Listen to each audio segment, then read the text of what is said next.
नमस्कार मित्रांनो, ठरल तर मग या मालिकेच्या आजच्या भागात आता सायली आणि अर्जुन हे दोघजण प्रियाचा खोटारडेपणाचा पडदा फाश करणार. तर दुसऱ्या बाजूला आता सचिन हा अस्मिताला सुद्धा त्याचा रौद्र अवतार दाखवणार. आता कसं कसं काय घडतं या सर्व गोष्टी आपल्या या व्हिडिओमध्ये पाहूया. तर सध्या आता अर्जुनने सायलीला बेडरूममध्ये आणल्यानंतर सायली हे अर्जुनला विचारू लागते की अहो मला तुम्ही काही बोललाच नाहीत. तुम्ही आज त्या डॉक्टर साहेबांकडे गेला होतात ना, काय म्हणाले ते काही कळलं का? त्या टेस्टबद्दल काही, त्या DNA बद्दल? त्याबरोबर मग अर्जुन हा सांगू लागतो की सरळ तर लगेच काहीही माहिती मिळणार नाहीये बायको, पण तरीही एक गोष्ट कळालीये, ती म्हणजे प्रियाने तिथे नेकलेस दिला होता. त्याबरोबर सायली म्हणते, अरे हो, तो नेकलेस तुम्ही परत आणलात का? त्याबरोबर अर्जुन म्हणतो, हो घेऊन आलोय, हा बघ. आणि मग अर्जुन तो नेकलेस सायलीच्या हातामध्ये देतो. आता तो नेकलेस हातामध्ये पडता क्षणी सायलीच्या चेहऱ्यावरती एक हसू येतं, आनंद येतो. आता सायलीच्या चेहऱ्यावरती आलेल हसूच सायलीच्या चेहऱ्यावरती आलेला आनंद बघून अर्जुनला कळत नाही की नेमकं सायली का हसली किंवा सायलीच्या चेहऱ्यावरती हे हसू का आलं. मग अर्जुन विचारतो, बायको काय झालं? तुझ्या चेहऱ्यावरती हे हसू कशासाठी आलं मला कळलं नाही. तू हसण्यामागे नक्की काहीतरी ठोस कारण आहे, हे मात्र नक्की पण काय हे तूच सांगू शकतेस. सायली म्हणते, प्रियाने हा नेकलेस त्या माणसांना दिला होता. ही गोष्ट घरात कोणालाही तिने सांगितली नव्हती. त्यामुळे आता जेव्हा ह्या नेकलेसचा विषय घरामध्ये निघेल तेव्हा प्रियाला पळताभुई थोडी होईल. त्यावर अर्जुन म्हणतो, पण याचा विषय तू घरामध्ये काढणार कसा? सायली म्हणते, बघालस तुम्ही. अर्जुन म्हणतो, बायको पण आपल्याला असं प्रियाला दाखवायचं नाहीये की आपल्याला आधीच हे सगळं माहिती आहे. सायली म्हणते, नाही हो, मी असं काहीही दाखवणार नाहीये, असं मी काहीही करणार नाहीये. त्यानंतर सायली मुद्दामून डायनिंग टेबलवर कल्पनाला म्हणते, आई अहो हा नेकलेस बघा ना, मला मगाशी आवर्तन सापडला होता, तुमच्या आहे का? कल्पना म्हणते, हा नेकलेस नाही माझा नाहीये. अग हो, हा नेकलेस तर तन्वीचा आहे, तन्वीला पूर्ण आईने दिलेला होता ना. हा नेकलेस आठवतोय का तन्वी? तू नवीन लग्न करून आली होतीस तेव्हा. त्याबरोबर प्रियाच्या लक्षात येतं की ही सायली, अर्जुनची चाल. सायली अर्जुनने मुद्दामून मला ट्रॅप करण्यासाठी हे सगळं केले. मग प्रिया म्हणते की हा नेकलेस बघू आई, आणि मग ती तो नेकलेस हातामध्ये घेते आणि म्हणते, नाही आई, हा नेकलेस माझा नाही म्हणजे बरोबर बोलताय तुम्ही. हा नेकलेस अगदी दिसायला डिट्टो माझ्या नेकलेस सारखा आहे खरा, पण हा नेकलेस माझा नाहीये. सोन्याचा एवढा मोठा महागडा दागिना, तो सुद्धा पूर्ण आजीने दिलेला. मी असाच थोडी ना कुठेतरी टाकून देईन. माझा नेकलेस तर माझ्या कपाटात, माझ्या खोलीत अगदी सेफ आणि व्यवस्थित आहे. मी व्यवस्थित दागिने सगळे ठेवते आई. तुम्हाला तर माहिती आहेच ना माझी सवय, मला सर्व गोष्टी ह्या व्यवस्थित आणि त्याच्या जागेवर ठेवलेल्या लागतात. त्यामुळे हा नेकलेस माझा असणं शक्य नाही. माझा नेकलेस आहे माझ्याकडे, हा नाहीये माझा नेकलेस. आता खरं तर प्रिया हे त्या नेकलेसपासून पळ काढण्यासाठी बोलत असते. प्रियाला माहिती असते की खोट बोलण्यावाचून माझ्याकडे दुसरा कुठलाही पर्याय नाहीये, कारण खरं बोलले आणि हा नेकलेस मी घेतला तर सायली आणि अर्जुन मुद्दामहून मला वेगळे प्रश्न विचारतील आणि प्रश्न विचारून भांडावून सोडतील.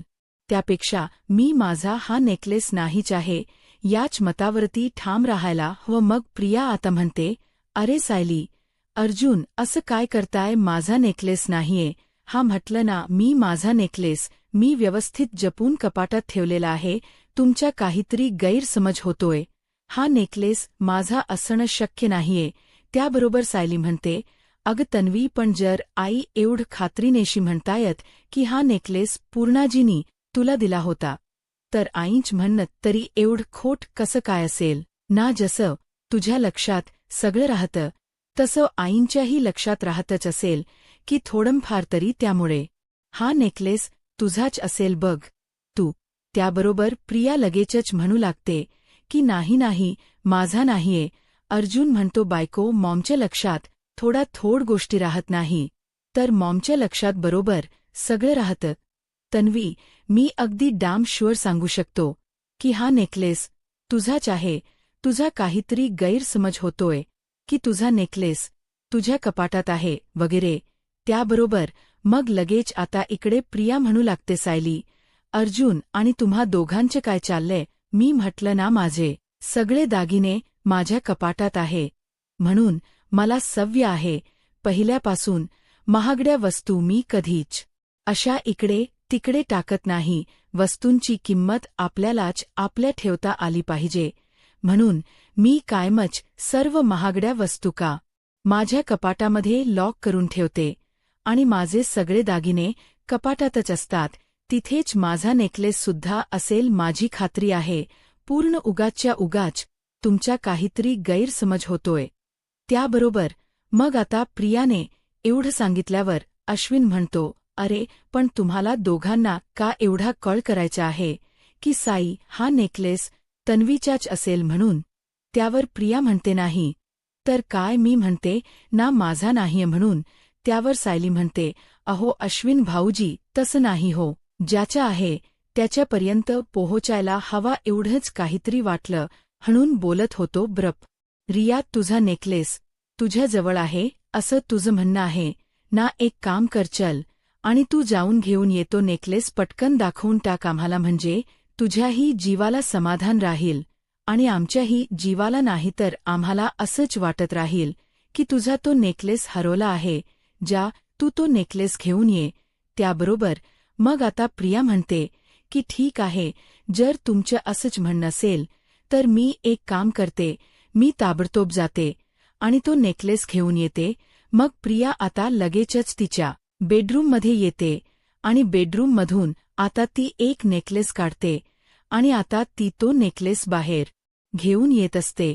येताना प्रियाच्या चेहऱ्यावरती एक वाईट हसू असतं. प्रियाला माहीत असतं ना की असं काहीतरी घडेल, म्हणून प्रियाने आधीच एक नकली नेकलेस सेम टू सेम आणून ठेवलेला असतो. तो नेकलेस बघितल्याच्यानंतर अर्जुनला प्रश्न पडतो की हे सगळं काही कसं झालं, म्हणजे तन्वीने हा नेकलेस कुठून मॅनेज केला? तो सुद्धा एवढ्या पटकन. तन्वीला हा नेकलेस कुठून मिळाला असेल, कसा मिळाला असेल?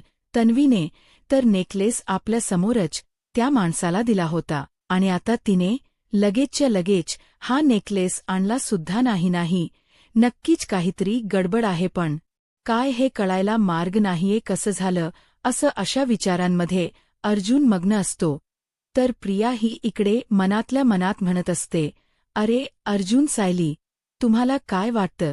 तुम्ही मला फसवाल आणि मी तुमच्या शाळेत फसेन? अरे तुम्ही आत्ता कुठेतरी या सर्व छक्क्या पंजांमध्ये पडायला लागले, पण मी तर पूर्वीपासून याच सगळ्यांमध्ये वावरतीये रे. तुम्हाला वाटलं होतं की तुम्ही हुशार आहात आणि मी मूर्ख नाही रे. नाही, तुम्ही सुद्धा कधीतरी फसू शकतातच ना. आणि मग लगेचच आता ती म्हणू लागते, बघितलंत का, आता तरी विश्वास पटला ना तुम्हाला सगळं?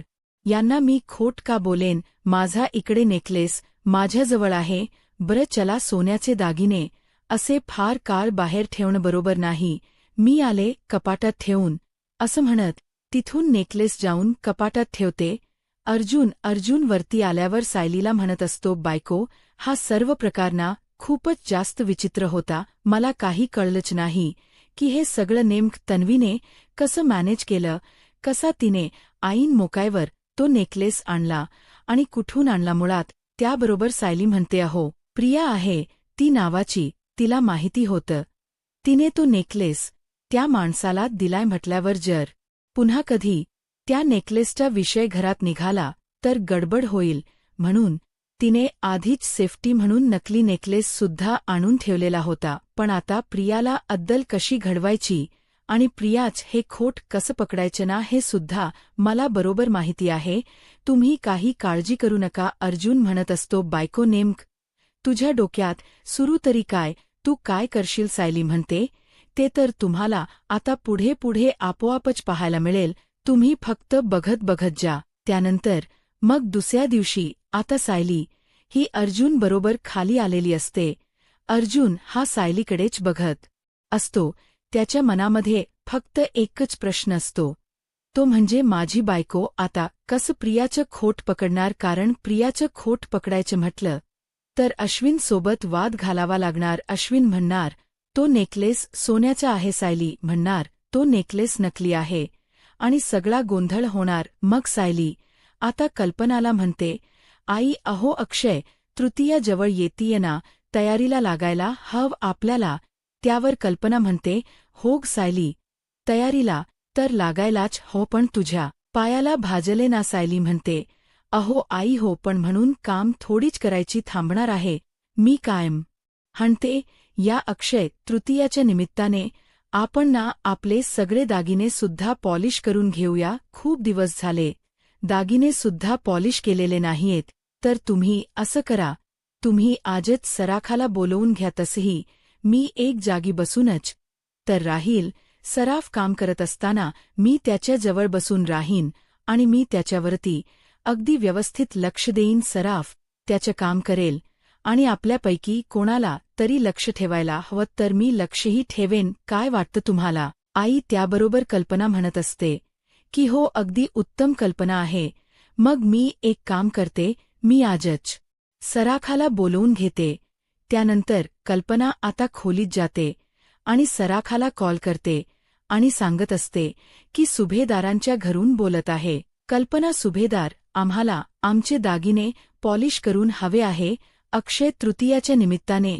तर तुम्ही एक काम करा, तुम्ही घरीच या आता. सराफ म्हणत असतो, वहिनी अहो कुणाला तरी दागिने घेऊन पाठवा की दुकानात. त्यावर मग लगेच कल्पना म्हणते, अहो नेहमीजी दागिने घेऊन येते पॉलिशसाठी. तिची तब्येत थोडी बरी नाहीये आणि इतर कोणाला वेळही नाहीये, म्हणून तुम्हाला घरी येता आलं तर बरंच होईल ना. त्याबरोबर आता सोनार हा ठीक आहे येतो असं सांगतो आणि घरी येतो. आता सोनार आल्याच्यानंतर मग कल्पना ही सायलीला आणि प्रियाला म्हणते, दोघींनीही तुमचे सगळे दागिने घेऊन या पॉलिश करण्यासाठी. मी सुद्धा माझे दागिने घेऊन येते. आता कल्पना पूर्णा आजी त्याचबरोबर अस्मिता सायली प्रिया सगळे जणी दागिने देत असतात. आता इकडे प्रियाला तर भीती वाटलेली असते, कारण तिचा तो नेकलेस एक नकली असतो. जर सराफाने या गोष्टीचा उलगडा संपूर्ण सुभेदारांसमोर केला तर खूप मोठी गडबड होऊ शकते हे तिला माहीत असतं. पण आता ती असं दाखवत नाही. चेहऱ्यावर ती दाखवते की जणू काही तिला काही प्रॉब्लेमच नाहीये. त्यानंतर मग आता लगेचच इकडे तो सराफ तो नेकलेस तपासतो आणि सांगतो हा नेकलेस नकली आहे, आणि अशा थेने प्रियाचं खोट पकडलं जातं. तर दुसऱ्या बाजूला आता इकडे प्रताप हा बंकेत अस्मिताच्या भेटायला आलेला असताना त्याचा पाठलाग करत सचिनही त्या ठिकाणी पोहोचलेला असतो. सचिन आता प्रतापचा व्हिडिओ शूट करतो त्या बंक मॅनेजर बरोबर हात मिळवताना, आणि तो व्हिडिओ जाऊन कल्पनाला अस्मिताला दाखवतो आणि अस्मिताला म्हणत असतो, बघितलंस का अस्मी, हे बघ मी काय आणले. तू एवढे दिवस तुझ्या डॅडची, तुझ्या घरच्यांची, तुझ्या फॅमिलीची बाजू घेऊन माझ्याबरोबर वाद घालत होतीस. तू प्रत्येक वेळी मला समजून सांगत होतीस की कदाचित खरोखरच बंकेत काहीतरी प्रॉब्लेम असेल, म्हणून बंकेतून पैसे निघत नसतील, बंकेच्या अकाउंट बाबांनी फ्रीज वगैरे काहीही केलेलं नसेल असं. पण बघ आता शेवटी आपल्यासमोर खरं उघड झालंच. तुझ्या डॅडनेच तुझं बंक अकाउंट फ्रीज केलं होतं. हे बघ आज ते त्या मॅनेजर बरोबर हात मिळवणी करताना मी स्वतःच्या डोळ्यांनी पाहिलं. मी तर पाहिलं होतंच, पण तुलाही दाखवता यावं आणि तुझ्या डोळ्यांवरची पट्टी उघडता यावी यासाठी मी व्हिडिओ शूट करून आणलाय. आता तरी कळलं का तुला हे सगळं करण्यामागे तुझ्या डॅडचाच हात आहे. अस्मी मी तुझे पैसे खर्च करेन, मी तुझे पैसे वापरेन, मी माझ्यावरच लोन वगैरे फेडून टाकेन. म्हणून खरंतर तुझ्या डॅडने हे सगळं काही केलं. त्यांना जर मला पैसे द्यायचे नव्हते तर त्यांनी तसं बोलायचं होतं की माझ्या मुलीच्या अकाउंटमधले पैसे वापरू नकोस. त्यांना हे सगळं करण्याची खरोखरच गरज नव्हती. अस्मी, एवढी वर्ष मी जॉब करत होतो कॅनडामध्ये, एवढी वर्ष तू मागत असलेली प्रत्येक गोष्ट आणून मी तुझ्या हातात देत होतो. आणि आता कुठे माझा जॉब गेलाय, आता माझ्याकडे पैसे नाही आहेत. माझ्या डोक्यावरती देणेकरांच कर्ज झालंय, तर तुझे डॅड आणि तुझे भाऊ सुद्धा माझ्याकडे अशी पाठ फिरवतायत मला, हे असं दुय्यम वागवतायत. हे बघून मला खरोखर खूप वाईट वाटते. आपली परिस्थिती चांगली नाही आहे याचा अर्थ असा तर होत नाही ना की कुणीही आपल्याबरोबर असं वागायचं. मला खूप खूप दुःख वाटत. जो अर्जुन आजपर्यंत मला मित्रासारखा समजायचा, तोच अर्जुन आता हल्ली माझ्यावरती सतत शंका घेत असतो. जे बाबा मला मुलगा मानायचे ते सुद्धा आता माझ्या बाजूने नाहीये. खरंच म्हणजे आता मला कळून चुकलंय की आता या घरातली आपली किंमत शून्य. सगळे तुझ्यावर प्रेम आहे म्हणतात, मग बरोबर तुझंच बँक अकाउंट का फ्रीज केलं बाबांनी? ते काही नाही अस्मी, तू जाऊन डॅडना जाब विचारायला हवा.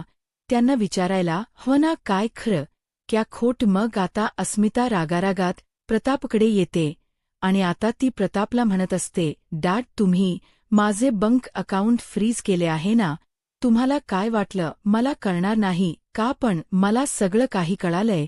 तुम्ही आज त्या बँकेत मॅनेजरला भेटायला गेला होतात आणि तेव्हा तुम्ही दोघांनी हातमिळवणी केली आहे आणि हे सगळं सचिनने त्याच्या स्वतःच्या डोळ्यांनी पाहिलेलं आहे. डॅड, एवढे दिवस मी सचिन बरोबर वाद घालत होते, तुम्हा सगळ्यांची बाजू घेऊन. मला वाटलं होतं माझं कुटुंब माझ्याबरोबर हे असं कधीही काहीही वागणार नाही, पण शेवटी सचिन बरोबर निघाला आणि मी चुकीची. तुम्ही माझं बँक अकाउंट फ्रीज केले आहे डॅड.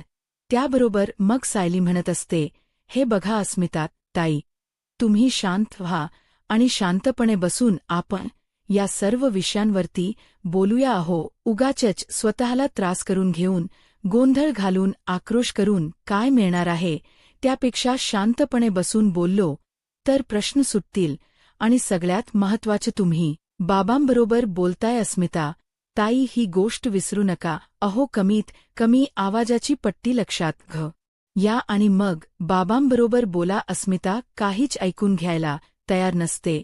मग प्रतापचाही तोल जातो. प्रताप म्हणतो, थांब सायली तिला. तर अश्विन म्हणतो, मी फोन केला पण ती रिसीव्ह करत नाहीये, कदाचित तिचा फोन सायलेंटवर असेल. तर कल्पना ताई म्हणतात, तुझं काही काम होतं का? अश्विन म्हणतो, नाही, मी हॉस्पिटलला निघत होतो. ती घरी असती तर बरं असतं ना. तर कल्पना ताई म्हणतात, ती आता घरी आली ना की मी तिला फोन करायला सांगेनच.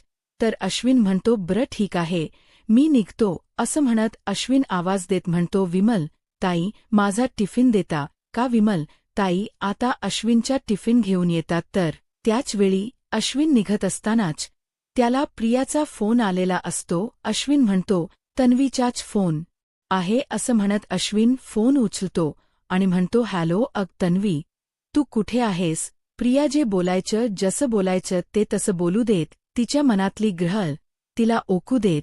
त्याबरोबर मग आता अस्मिता म्हणत असते, डॅड तुमची हिंमत कशी झाली? माझ्या नव्याने पैसे काढले असते म्हणून माझं बँक अकाउंट फ्रीज करण्याची. तुम्ही जे वागलाय ना ते अत्यंत चुकीच आहे डॅड, अत्यंत चुकीचं. तुम्ही जे केले ते मला बिलकुलच पटलेलं नाहीये. माझी परमिशन न घेता तुम्ही माझं बँक अकाउंट फ्रीज केलंत का? कशासाठी? त्याबरोबर प्रताप म्हणत असतो, अस्मिता एक गोष्ट लक्षात घे, एक रुपया आणि रुपया एक पै कमवायला खूप कष्ट लागतात, खूप मेहनत लागते. तुझा नवरा आत्ताच म्हणाला ना की एवढे वर्ष तो नोकरी करत होता, म्हणजे त्यालाही माहिती आहे की नोकरी करण्यात, पैसे कमवण्यात किती कष्ट लागतात, किती मेहनत लागते. आणि मी एवढा कष्ट करून, एवढी मेहनत करून, घाम घालून, रक्ताचं पाणी करून कमवलेला पैसा कोणीतरी चुकीच्या व्यक्तीने खर्च करू नये असं मला वाटत होतं आणि म्हणून मी तुझं बँक अकाउंट फ्रीज केलं. तू विसरत असशील तर तुला सांगतो, तू माझी मुलगी आहेस म्हणून मी तुला तुझ्या अकाउंटवर दर महिन्याला तुझ या खर्चासाठी पैसे देतो. पण याचा अर्थ असा होत नाही की कुणीही ते पैसे वापरावे आणि कसेही वापरावे. ते माझ्या कष्टाचे पैसे आहे. ते पैसे कुठे जातात, काय होतं याने मला फरक पडतो अस्मिता, समजलं ना. आणि राहिला प्रश्न, तुला पैसे हवे असल्याच्या, तुझ्या बाळासाठी, तुला काही खरेदी करायचे असेल त्याच्या, तर तुला जे होते तू आम्हाला सांगू शकतेस, आम्ही स्वतः घेऊन येऊ. किंवा जर तुला हवं असेल की तू स्वतःच्या पैशांनी घेतलं पाहिजेस तर तू आमच्याकडे पैसे मागू शकतेस. मी तुला दर महिन्याला तुला हवे असतील ते पैसे कॅशमध्ये देईन. पण आता जोवर पुढचे दिवस हा माणूस या घरामध्ये आहे, तुझं बँक अकाउंट मी सुरू करणार नाहीये, समजलं. त्यावर अस्मिता म्हणते, wow dad wow, it's amazing great. मला तुमच्याकडून हे एक्सेप्टेशन्स कधीच नव्हते. माझा म्हणजे विश्वास पटत नाहीये माझ्या कानांवर की तुम्ही असं काहीतरी बोलताय, असं मला ही अपेक्षा नव्हती. असं म्हणत अस्मिता तिकडनं रूममध्ये येते. आता प्रताप हा असं सगळं बोलल्यावर मग लगेचच तिच्या मागोमाग तिचा नवरा म्हणजे सचिन सुद्धा येतो. सचिन म्हणतो, बघितलंस ना सॅम, बघितलंस ना अस्मी, हे सगळे कसं वागतायत ते आपल्याबरोबर. अगं आपल्याला एकट पाडले. तुझ्या डॅडने त्यांना आपल्याला पैसेच द्यायचे नाहीयेत. ते आपल्याबरोबर मुद्दाम ठरवून जाणून बुजून उमजून असं वागतायत. त्यांना आपली ना काही पडलेलीच नाहीये. त्यावर मग अस्मिता म्हणत असते, नाही रे, असं काही नाहीये. बघतोयस ना डॅड माझी केवढी काळजी करतायत ते बघ. मग मनापासून आता ते बोलले की स्वतःची काळजी घे वगैरे. आणि सगळ्यात महत्वाचं, अरे जाऊ देत ना, जे झालं ते झालं.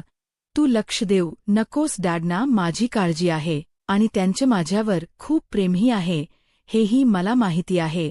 त्याबरोबर मग मात्र आता प्रतापबद्दल हे जे काही अस्मिताच बोलणं असतं ते ऐकून सचिनला राग येतो. आणि सचिनने जे रौद्ररूप साक्षीला दाखवलं होतं तेच आता तो अस्मितालाही दाखवतो. आणि आता तो जोरजोराने टाळ्या वाजवतो आणि म्हणतो, वा अस्मिवा, म्हणजे तुला तुझ्या डॅडचीच बाजू घ्यायची आहे, तुला माझी बाजू घ्यायचीच नाहीये, समजून घ्यायचंच नाहीये. तर मग मी तरी काय बोलू, जाऊ दे मला ना तुझ्याशी काही बोलायचंच नाही. अस्मिता म्हणते, सचिन, तू विश्वासघात केलेला आहेस सगळ्यांच्या, म्हणून कोणीही तुझ्यावर विश्वास ठेवत नाहीयस.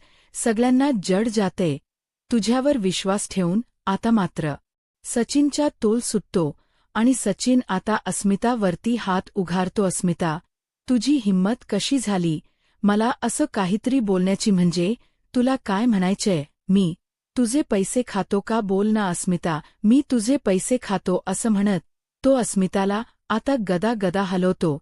तो अस्मिताबरोबर विकृतपणे वागत असतो, अस्मिताला त्रास देत असतो, अस्मिताला वाईट वाटेल असं सारखं बोलत असतो. पण तरीही अस्मिता मात्र शांत स्तब्ध उभी असते. एवढं बोलून सुनवून सचिन तिकडनं निघून जातो आणि अस्मिता मात्र अगदी खूप मोठ्या धक्क्यात तिथे तशी उभी असते. तिला प्रश्न पडतो, हा सचिनच होता ना, आता पुढे काय होईल? हे पाहायला आत्ताच माझा महाराष्ट्र या यूट्यूब चॅनलला सबस्क्राईब करा. धन्यवाद.